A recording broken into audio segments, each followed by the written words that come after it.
This is going to be a public relations, trust your government and your health officials public campaign.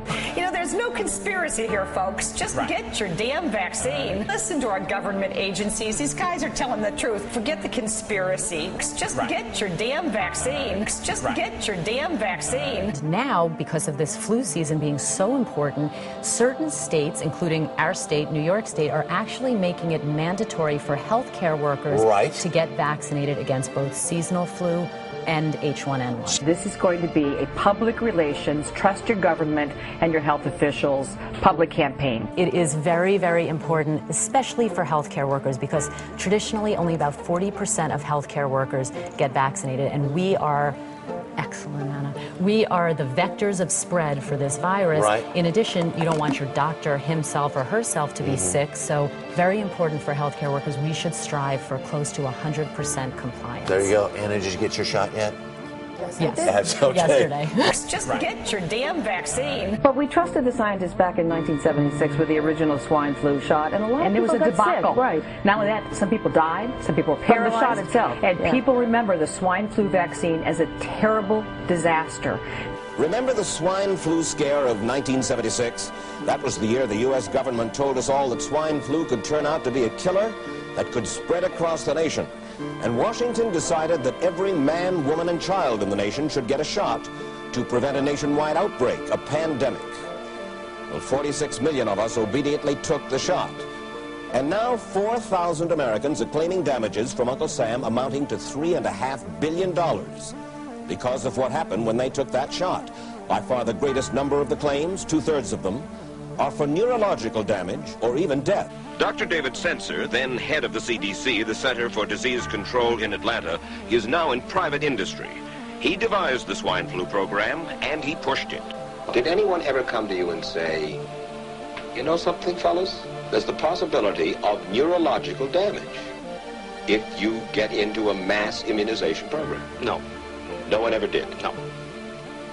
Do you know Michael Hatwick? Yes. Dr. Michael Hatwick directed the surveillance team for the swine flu program at the CDC. His job was to find out what possible complications could arise from taking the shot and to report his findings to those in charge. Did you know ahead of time, Dr. Hatwick, that there had been case reports of neurological disorders, neurological illness, apparently associated with the injection of influenza vaccine? Absolutely. You did? Yes. How'd you know that? By review of the literature. What would you say if I told you that your superiors say that you never told them about the possibility of neurological complications? That's nonsense. I can't believe that they would say that they did not know that there were neurological illnesses associated with influenza vaccination. That simply is not true. We did know that. You didn't feel it was necessary to tell American people that information? I think that over the years we have tried to inform the American people as fully as possible. Listen to our government agencies. These guys are telling the truth. You know, there's no conspiracy here, folks. Just get your damn vaccine. During major flu epidemics, millions of people are sick and thousands die. Well, this year you can get protection. The vaccines are safe, easy to take, and they can protect you against flu. So roll up your sleeve. Protect yourself. Excellent, Anna. One of those who did roll up her sleeve was Judy Roberts. She was perfectly healthy, an active woman, when in November of 1976, she took her shot. 2 weeks later, she says, she began to feel a numbness starting up her legs. I joked about it at that time. I said I'll be numb to the knees by Friday if this keeps up. By the following week, I was totally paralyzed. So completely paralyzed, in fact, that they had to operate on her to enable her to breathe. And for 6 months, Judy Roberts was a quadriplegic. The diagnosis? A neurological disorder called Guillain-Barré syndrome, GBS for short. These neurological diseases are little understood. They affect people in different ways. As you can see in these home movies taken by a friend, Judy Roberts' paralysis confined her mostly to a wheelchair for over a year. But this disease can even kill. Indeed, there are 300 claims now pending from the families of GBS victims who died. Judy, why did you take the flu shot? I'd never taken any other flu shots, but I felt like this was going to be a major epidemic. And the only way to prevent a major epidemic of a really deadly variety of flu was for everybody to be immunized. I don't want to have that kind of vaccination in my child yet until I know it's safe, 100% safe. You would be heartbroken if you did not vaccinate your child and that child got sick with influenza and found that your child was in the hospital close to death. But moms like Corey Bureau still aren't sold. I don't feel just because the government's telling me that I need to get this, flu shot for her or my youngest, that I should go and do that. The challenge for public officials?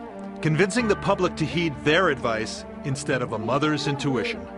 Well, for more on how the United States is applying those very lessons, I spoke a brief time ago with Dr. William Schaffner, who chairs the Department of Preventative Medicine at Vanderbilt Medical School. Dr. Schaffner, thanks very much for coming in. Everyone is talking about this swine flu vaccine. I gather you got a jab yesterday in the trial. How do you feel? I did. Terrific. Actually, it hurt less than my regular influenza vaccine, which always tingles for about an hour or so. Dr. Schaffner, thanks very much for coming in. Everyone is talking about this swine flu vaccine. Everyone is talking about this swine flu. The concerns include possibly using chemical additives or adjuvants to boost the effectiveness of the vaccine. They have never been used in flu vaccines in the U.S., but have safely been used in others, such as tetanus. Critics also worry that some forms of the vaccine will contain thimerosal, a mercury-containing preservative. Thimerosal has never been associated in any valid scientific way with any adverse effect to the fetus or to young people. A congressional committee that studied the matter has already concluded thimerosal is directly related to the autism epidemic. It could have been prevented or curtailed had the FDA not been asleep at the switch, allowing the untested toxic to be part of the vaccine recipe, something the committee report blamed on misplaced protectionism of the pharmaceutical industry. Some examples of the scientific papers he's talking about: a study of monkeys that showed vaccinated primates showed increased neurological disorders and non-social behavior similar to autism. Another animal study that shows the kind of mercury used in vaccines ends up in the brain and stays twice as long as the mercury in fish. A study of vaccination records which seems to match increased autism with increased vaccinations containing mercury. And then there's the circumstantial evidence. UPI found only 4 cases of autism among a community of 22,000 Amish people who generally shun vaccines. Statistically, there should be about 130. And it turns out that 3 of them were vaccinated and the other lived near a power plant that releases mercury. Thimerosal, a preservative which was taken out of childhood vaccines a while ago because there was fear it could be linked to autism, is being used in some batches of the H1N1 vaccine. Are you concerned that will keep some parents from having their children vaccinated?